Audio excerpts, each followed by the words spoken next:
I'm so happy to be joined by Hayden Blackman, the project lead on The Force Unleashed. Thanks so much for joining us today. No problem. So let's just start with the basics. Force Unleashed, what is it all about?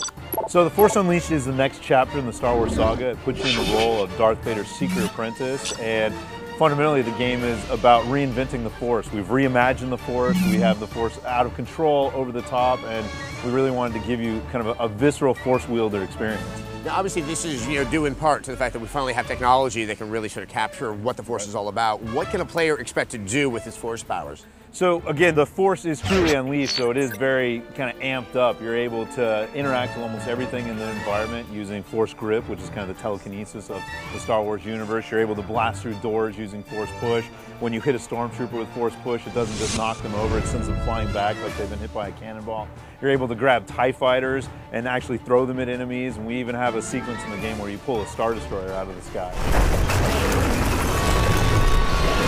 Now, how would you describe the gameplay? So when you go into a situation, you have all these powers. Like, is it straightforward? Is it kind of open-ended? How does it play? It is a fairly story-driven game. So, you have a mission objective at the beginning of each mission. Early on in the game, that involves hunting down other Jedi or other Force wielders to destroy them for Darth Vader. And then you make your way through a level, defeating various enemies and overcoming various obstacles and completing different objectives before you finally confront the Jedi.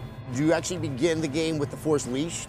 No, it's actually from the very beginning of the game. You have a Force Push that's really devastating. You have a Force Grip that allows you to manipulate things in the environment, but they do grow over time. So eventually you're able to charge up your Force Push and take out a whole group of enemies. And your lightning doesn't just hit one target anymore, it actually chains from target to target.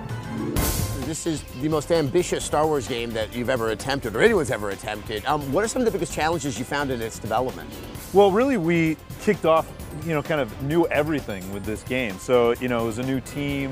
We were in many ways a new studio. It was the first time we were working very closely with ILM, so there were new relationships there. We had a new tool set, a new game engine, and we integrated a lot of new technologies. Digital molecular matter, which allows us to simulate the way that different materials behave in the real world based on real world properties, and Euphoria, which is biomechanical AI, trying to get all those parts working together. That was the biggest challenge, just all the new stuff that we had to deal with on this project. Do you think that it won't necessarily sort of stop with this game, and we might be seeing the beginning of a new kind of chapter of Star Wars gaming? I certainly hope so. I mean, again, this concept of the Force Unleashed, I think, could be applied to a number of different characters, a number of different time periods. There's certainly more story that we can tell, even with the characters we've created here. So hopefully it lives on beyond just the first Force Unleashed game. Well, Hayden, thanks so much for talking with us today, and the Force Unleashed will be with us, hopefully, this summer.